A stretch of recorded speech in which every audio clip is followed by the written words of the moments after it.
Comme je l'ai expliqué dans la première partie consacrée à The Promised Neverland, plusieurs animés vont voir le jour en 2019. Notamment quelques-uns adaptés des nouvelles grosses séries du Jump qui sont en train de naître au Japon. Et forcément je pouvais pas faire l'impasse sur Dr. Stone qui, après avoir fait pas mal de bruit l'année dernière, a le droit lui aussi à son animé, mais cette fois-ci pour juillet 2019. Ouais, alors en soi c'est pas pour tout de suite contrairement à The Promised Neverland, mais il y a eu tout de même manière à s'y intéresser, surtout qu'au moment où j'écris cette vidéo, on est en plein Jump Festa qui est, je le rappelle, le gros événement annuel où sont montrés les animés qui sortiront l'année d'après. Donc on a eu quelques infos sympas. Bref, salut à tous, c'est Aniki et bienvenue dans cette deuxième partie qui sera consacrée à Dr. Stone. Alors en soi c'est pas obligatoire pour regarder cette vidéo, mais je vous invite quand même à aller voir la première partie si c'est pas encore fait.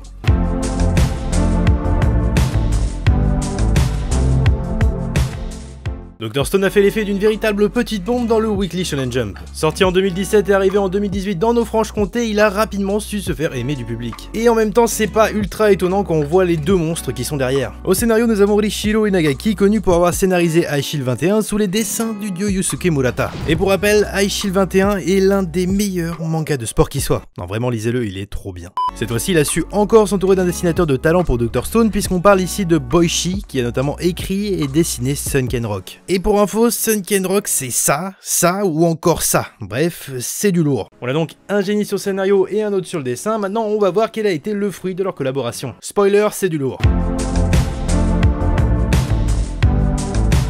Alors l'histoire commence dans un simple lycée du Japon où nous faisons la connaissance de nos deux protagonistes Taiju et Senku. L'intrigue commence sur Taiju qui explique à son ami qu'il va annoncer à la fille qu'il aime ses sentiments. Il donne donc rendez-vous à Yuzuhira, sa dulcinée sous un camphrier, enfin un arbre quoi, pour lui dire enfin ce qu'il ressent pour elle depuis ces 5 longues années. Seulement, au moment où il s'apprête à lui déclarer sa flamme, une immense explosion retentit à la surface de la Terre et une lumière brillante recouvre le ciel. Ainsi, avant que quiconque n'ait eu le temps de comprendre la situation, la totalité de l'humanité se retrouve soudainement pétrifiée.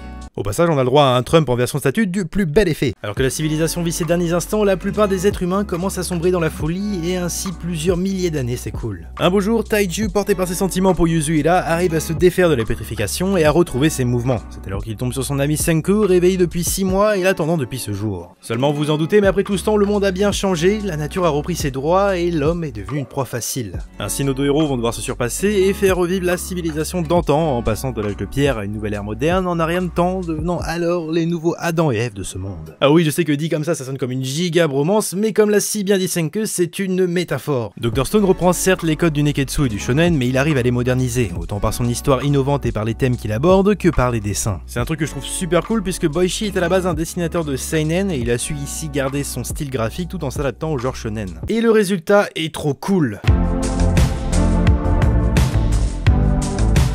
Au fur et à mesure que l'histoire avance, d'autres personnages font leur apparition, mais je parlerai pas d'eux pour garder un peu de suspense pour ceux qui n'ont pas encore lu. Tout ce dont je peux vous parler c'est de nos deux héros, et pour faire simple, Taiju c'est les muscles et Senku le cerveau. Et c'est nullement péjoratif, au contraire. Senku est un véritable génie et un scientifique extrêmement doué, et pour Taiju il a une force surhumaine. Si bien que leur duo fonctionne parfaitement, d'autant plus qu'ils sont amis de longue date, donc on s'attache très facilement à eux.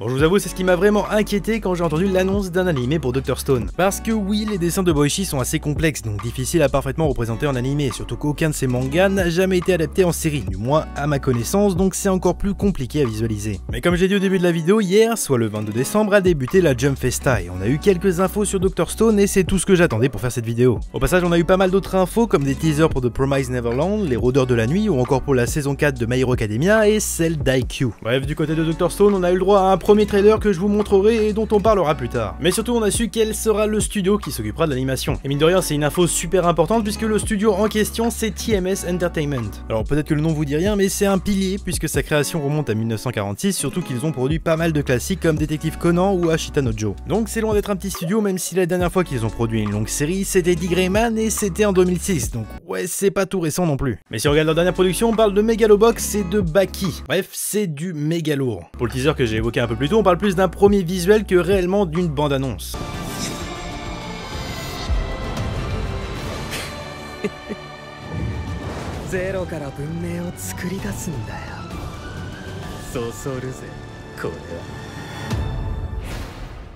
Mais au moins on a vu ce que donnaient les dessins de Boichi en animé et comme l'a dit le CM du Shonen Jump, ça va être le feu.